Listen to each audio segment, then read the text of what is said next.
Hey guys, welcome back to my channel. As you can tell from the title, today's video is going to be my last book haul of the year. Probably makes sense because I think the day of upload is going to be literally the last day of the year. But also I am trying to go on a book buying ban, and again, this is the statement that you hear from me and most people in this community that just doesn't really get followed through. It's difficult, but I get married next year, so I need to save some money. And then when I did my room, like redecorating, like the girly room, I realized that I have a ton of books that need to be read, and the ratio of books bought and books read just really doesn't even correlate anymore. So I need to just read from my TBR, as in my physical TBR that I have now, and go through that, because I think last time I checked, about last year, I had like 200 plus books. So I'm actually going to start a new series on my channel where in a new year I'm going to go through my physical TBR, figure out how much I've actually got, and then hopefully you guys could keep up with me whilst I go through the books that I already have. I want to get it down to like a good number, like 2 digits, before I can allow myself to buy more books, etc, etc. But yeah, anyway, without further ado, here are the books that I've accumulated recently. So first, I was kindly gifted this book, Decolonizing My Body by Afua Hirsch. This was gifted to me by Penguin. I am so excited to read this just because, as a Filipino who wasn't born here but was raised here and grew up here, it's really interesting to see the approach of colonization and decolonization in return, but specific to beauty. So I'm very excited to read this one. Next, my little brother actually got me this for Christmas, and it is Iron Flame by Rebecca Yarros. I don't really need to say anything else apart from this is the second book to Fourth Wing. Haven't seen the best reviews on this one, but I haven't actually finished reading Fourth Wing, so I can't really say anything about it. Next, we have The 100 Murders by Seishi Yokomizo. My little brother also gave me this one. It's a very short story translated from Japanese, I believe. I think it's like a murder mystery, but samurai, and all of that stuff. So yeah, can't wait. Next up is a book that I received from a friend for my book club Secret Santa, and that is All Roads Lead Here by Mariana Zapata. This is my first Mariana Zapata book. I just know that she's like the queen of slow burn, which I assume is the case because it's a romance, and this book is like over 500 pages long. It is 530 something pages long, but I have heard nothing but great things about this one. This made its round on BookTok, so I can't wait to read this one as well. Am I just gonna keep saying that I can't wait to read this one for all of them, because I don't really know what to say. Okay, next up we have The Shards by Bret Easton Ellis, who is the author of American Psycho. Ben actually got me this one for Christmas. I can't remember who I saw on Instagram talk about this book, but I was so intrigued. But this, I think, follows like a bunch of kids. I think they're in high school, and basically there's a serial killer on the loose, and that's all I know about it. And if American Psycho is anything to go by, then I feel like this is going to be a little bit gruesome, but also very dark, but also just, you know, that kind of like pop culture meets thriller, if that makes sense. But yeah. Next, we have Honey and Spies by Bolu Babalola. So I believe this follows our female main character who has a radio show, I believe, and he, I think, is like known in their campus, and it's fake dating because she's trying to like sell her show to the people on their campus. And yeah, it's a fake dating romance. I saw this everywhere last year, and I was really surprised to see this at the Works as part of the 3 for £6 deal, but I thought this would be just like a nice little romance to read next year. Okay, next up we have The 7-Year Slip by Ashley Poston. After reading The Dead Romantics back in October when I was on holiday, I was just gagging to get to this because everybody said that if you liked The Dead Romantics, this is like her much better book. And if you don't know Ashley Poston, she has written Dead Romantics and this. I don't know if she has other books, but those two, it's romance but with like a supernatural twist to them, which is really, really interesting. And with this one, what I understand is the apartment basically time travel. So she moves into this apartment, or her uncle's apartment, but when she goes in, the apartment is actually from 7 years before where this man lives there, but when she leaves the apartment, she's back to like regular present day. So everyone says that this is so heartwarming, a little bit emotional, so I genuinely cannot wait to read this. I think this is going to be one of my first reads of the new year. Okay, next we have Consider bit. Next we have Consider Me by Becca Mack. This, first of all, is such a pretty cover. I think this is so much nicer than the American covers that I've seen going around. But this is a hockey romance, and that's all I know about it. Carter Beckett is NHL's best player, so it's gonna be like famous hockey romance, not like college hockey romance. It's just a hockey romance. The next book I have is Powerless by Lauren Roberts. Everybody and their mothers have either read this, heard about it, seen it. This is just everywhere. This is like a, I don't know if it's meant to be YA, but it's definitely fantasy, but everyone's saying it's like romantasy, which I think is the best way for me to get into fantasy, quite frankly. Everyone's saying that this is like 5 stars, like the best book ever, so I can't wait to read this one. I was hoping to start this like in November because I feel like that was like fantasy time, but I just didn't get around to it. So yeah, next I have Dante's Inferno. I was actually talking to one of my friends about this, and they just said that this is like a really interesting book to read, and I'm not really like a big classics reader, but when they are short, it kind of urges me to read them a lot more. But everyone's saying that this is just like a classic that you have to read, so obviously picked it up. Next up we have Practice Makes Perfect by Sarah Adams. Such a contrast to Dante's Inferno. I don't know if there is a name for the series, but this definitely is the follow-up book to When in Rome, which I actually really enjoyed. Some people say that this is better,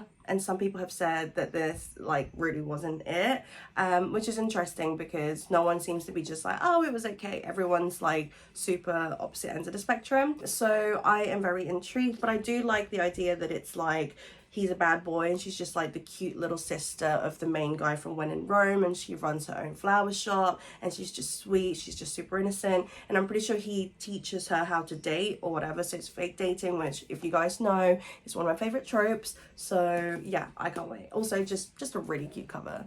I'm not gonna lie guys, I'm a bit stressed because I had to just like rearrange my bookshelf because I had to take a bunch of my books that have just been dotted around places that I forgot about and put them here, and my bookshelf is currently just like struggling, and now I have to add on a whole bunch of books, so yeah, we will see. Also, if you guys hear like a whirring sound or something, Ben's got his 3D printer from Christmas going, so he's playing on that, and I've had to open a window, so if you guys hear like a bunch of little chirpy sounds, that's obviously just birds. Anyway, so next one I have here is Binding 13 by Chloe Walsh, which I was lucky enough to win from a giveaway by Alanta on Instagram. I have wanted to get into the Boys of Tommen series for so long. The only thing that was kind of holding me back is that it was really difficult to get for some reason, but now I've seen it in our local Waterstones. But I'm also like like, let's see how many pages. I feel like this is like 700. Oh yeah, it's like 786. So 787. Yeah, it's a thick book. It's a thick book, but everyone seems to be like, this is like important to people who have read it. They literally like swear by this. So I'm gonna push through. I am gonna push through all 780 something pages to get to that. Next, I have Stoneblind by Natalie Haynes. So I really was not looking to buy a book that day, but I bumped into my mum and dad at Waterstones, and my mum was buying a book for her friend, and it was one of the buy one get one half prices. So I was like, do you fancy buying me one by any chance? So she said, go for it. And you know what? I am really trying to be back in my Greek mythology kind of fantasy era, because I really loved The Song of Achilles. I think that was like one of my favorite books of last year, if not definitely in my top 10 of all time. So I still have Circe and Piranesi to read, but I really want to read this one because this is about Medusa, who is actually one of my favorites. So I think this is probably going to jump over the others, but yeah, I cannot wait. I didn't realise that this was in the same haul, but American Psycho by Bret Easton Ellis.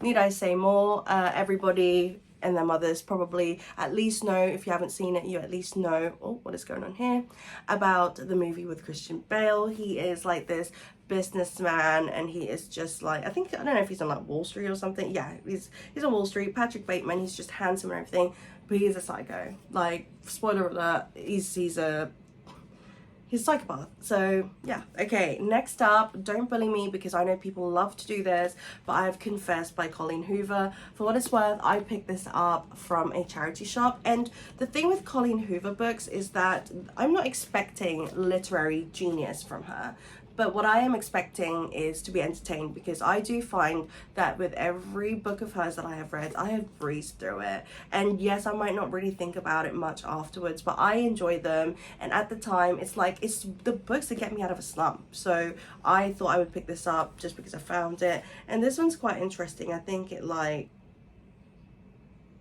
actually I don't know, it's not the one that I thought it was. Anyway, can't wait to read it. Guys, we are nearly there. So next we have Say You Swear by Meg and Brandy. This has been making the rounds all over social media right now. BookTok, Bookstore, BookTube, everywhere. Everyone is loving this. And when I found this at Asda, of all places, obviously I had to pick it up. I'm pretty sure it's an American football romance. I don't know if it's NFL or college or something. And I'm pretty sure it's like, I don't know if it's like a darker romance or something, but people are like, oh my god, it's so sad. So I really want to see why people are like crying about this. But also I've seen people who'll be like, don't like it. So I don't know, we will see. Anyway, Say You Swear. And then the last set of books I'm going to show you, because I was so like just gassed that I even found this. I went to my local British Art Foundation, and I managed to pick up, I'm not even joking, all 3 of the Hunger Games books in like great condition. And it's this cover. Like, my sister and I were joking about how my old Hunger Games series were like that loud blue, orange, black and red was the other one I think as well, set. And she was like, do you remember we got that from Costco like years ago when it first came out?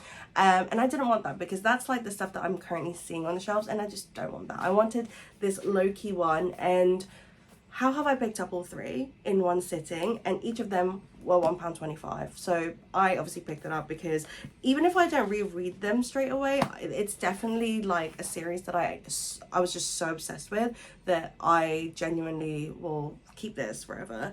And then yeah, so crazy, for less than £5 I got all 3. I'm not even gonna try and put them on there. And then of course I had to pick up The Ballad of Songbirds and Snakes by Suzanne Collins, because I actually read this a teeny bit before I went to see the movie, because I just couldn't help myself.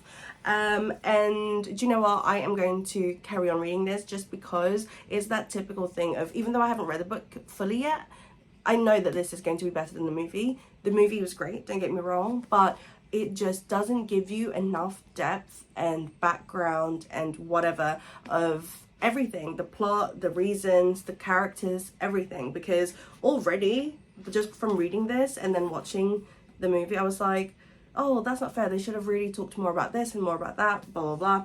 But yeah, I love the movie, so I know that I'm gonna love this so much more. So yeah guys, those are all of the books that I have recently accumulated as part of this like end of year haul.